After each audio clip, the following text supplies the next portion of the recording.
Hi, and welcome back to Lovely Cooks Delicious Eats. My name is Nadia, and today I'm going to be making dhal and rice and bhaji.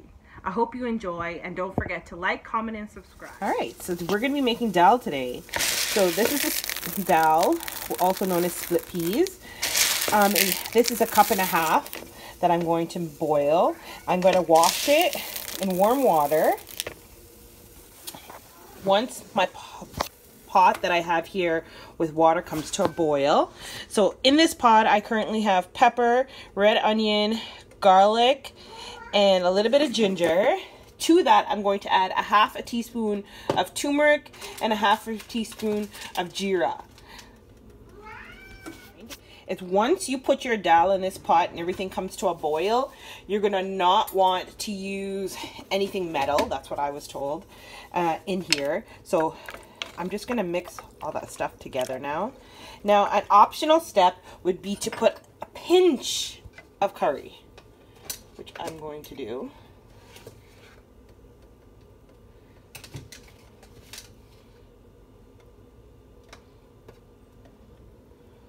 Just a little.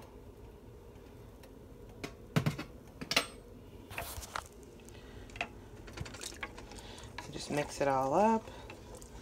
You can, after you add your dhal and stuff, you can add a salt to taste. But I'm going to add a little bit now.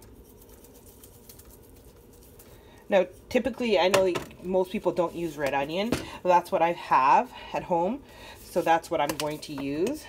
And I prefer to let everything come to a boil together so that it flavors the water. So once this comes to a boil, I'm going to add in, and keep in mind I'm using a wooden spoon, I'm going to add in my dhal. I'm going to walk you through the process of washing it. I am using warm water.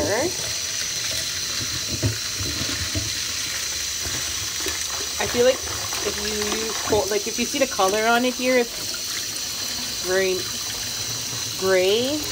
You want to make sure that you're using your hands, going in between it, and you want to get rid of that, just as you would with rice. So you want to wash your dhal until it's running clean. And I would recommend using warm water, like I said, because I feel like if you use cold water, your dhal is going to take long to boil. You want to make sure you're using warm water. You want to get in there with your hands, give it all a good mix.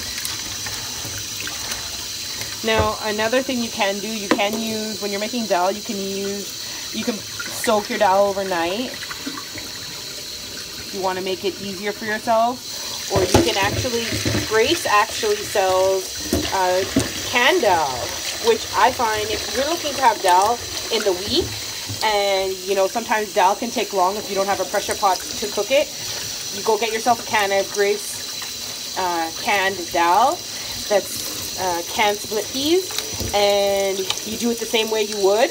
You put up your pot with water and your pepper and all that other stuff, except you're replacing this process with the canned dhal, and you're gonna have fresh dhal within half an hour to 45 minutes if you're using canned dhal, because it's already pre-soaked, it's soft, it cooks very fast. So that's an option when you don't have lots of time but you want dhal.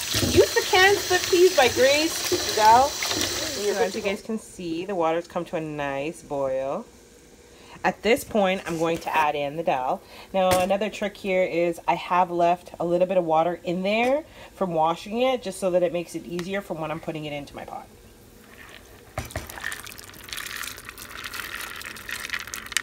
Like so.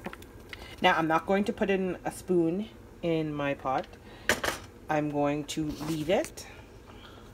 Don't use metal, and a good trick would be to leave the wooden spoon over top of the pot to prevent it from overflowing. So I am going to just let it come to a boil again. I'm not going to put the spoon in as of yet. I'm just going to let it come to a boil and let it cook. If you do see that it is coming, the water is reaching the top of the pot, you always can slow down your heat, but right now I do have my heat on high. So we're just going to wait for this to come back to a boil. Okay guys, so it's been boiling for about 35 minutes and it's far from done, but as you can see, the water has gone down, and you'll notice that as it's cooking that the water is going to disintegrate. And if that's the case, you just heat up water in your kettle and top it up until you get the dal to the consistency that that will be ready to swizzle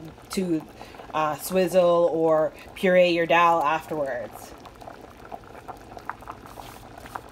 So I just wanted to let you guys know that for people who are first time making this and not aware, the water is going to disintegrate, as you can see, and you can always just top it up if you want your dal to be more runny, or you feel that it needs a little bit longer time to cook. Then just keep topping up the water until your dal is fully cooked.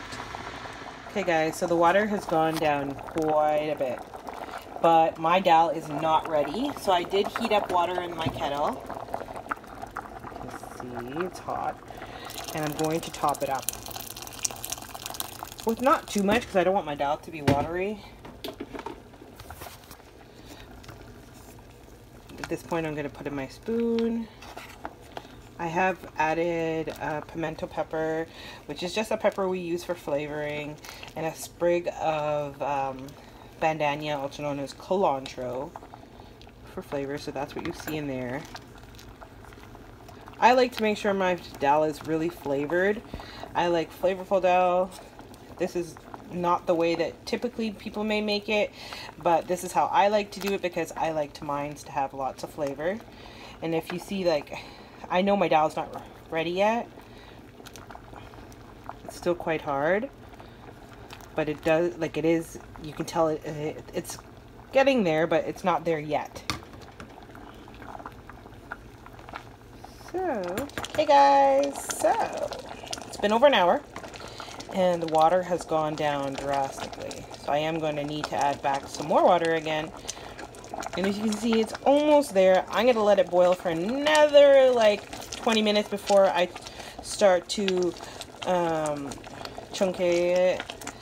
And I do not own a swizzle stick. Swizzle stick has the one with the star on the end, and then you can just go through and then you spin it and it mashes up all the dal. I don't actually have one of those, so I'm going to use my hand blender, which I'll show you guys how I do, and how I patch my jeera and garlic. I will also show you that shortly.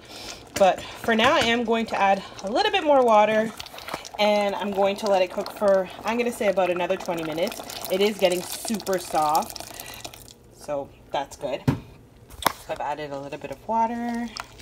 I'm going to let that come together. Go ahead and swizzle my dal. My dal has become very soft. Now again, I don't have one of those swizzle sticks. And in the meantime, I do have oil heating up in this little nice container. It's perfect for when you're chunking your jeera. So I'm gonna go ahead and sprinkle some. You'll see it's starting to thing. You can add a tablespoon, not a tablespoon, a teaspoon. Completely up to your discretion of how much you want to add. And as you can see, it's cooking up in there. If you don't have one of those, you can use a small frying pan, or what I grew up, you can use one of these and just put the oil in it to heat up like that. So I am going to go ahead and show you how I puree this. So all you want to do is you make sure that you have it all the way down in the pot, and you want to just move your bead around so that you can get everything all perfectly smooth.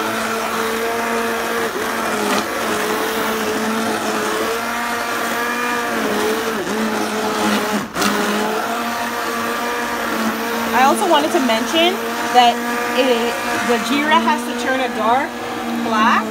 So once you start noticing that this jeera starts turning darker in the shade of color, you're going to want to then add in your garlic. I don't personally like my garlic to be black. I like it to have a deep color but not burnt for when I'm going to be putting it in. Okay, so this is all pureed. You can use metal now if you want. I'm just going to get a spoon to show you guys the consistency. See, nice and smooth. This is before you add in your chunked garlic and jeera, which is also known as cumin. You see, it's darker in the shade of coloring now. So you just want to go ahead and put in your garlic. So I've added in all the garlic. I'm just going to use a chopstick just to give everything a nice mix so that it does cook evenly. The good thing about this, so if you ever go anywhere and you see one of these, this is probably the perfect thing to cook on it because it has a handle for when you're throwing it into the dal. I'm just going to give it a little stir, being careful that you don't tip it over. So, okay, so my garlics have turned a nice brown. And my jeera is nice and dark. Typically, some people like to let their garlic turn black until it's kind of like burnt looking. But I don't really like, I like to enjoy the garlic in the dal. So like, I think that I would let it go a little bit longer than like maybe 2 minutes more. And then I'm going to pour it in. Okay, let's get ready to put it in.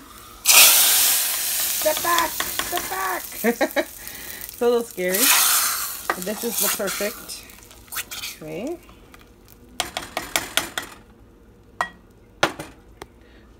Zoom that. Give everything a good mix. And there you have it. So let's get started with making our spinach. To start, this is a frozen chopped spinach that comes in the freezer section that's ready to go for cooking. This is what I'm going to use today. So what I have for ingredients are 1 medium-sized onion that I have sliced, and I do have garlic and pepper ready to put in the pot. I've put my pot on a high heat, and I'm just waiting for it to come up to get heated. And add my pepper and garlic after my onions are starting to cook and get soft.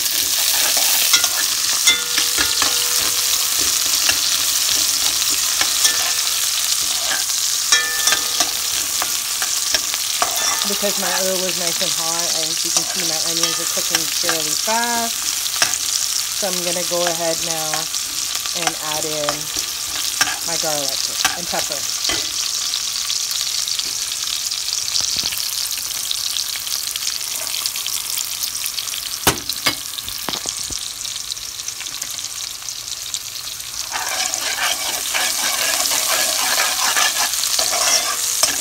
Making spinach is a very quick dish. Simple ingredients that will make it super tasty. Now I had garlic that I had cut up, fresh garlic, but I am going to add in my pureed garlic that I do at home and a little bit of ginger. Like that. Give everything a good mix.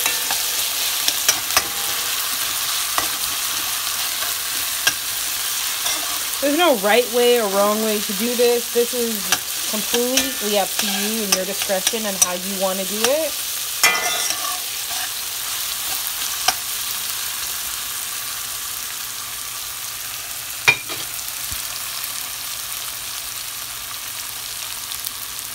Okay guys, my onions have cooked down nicely. So now I'm going to go ahead and throw my spinach. Let me do this with my hands.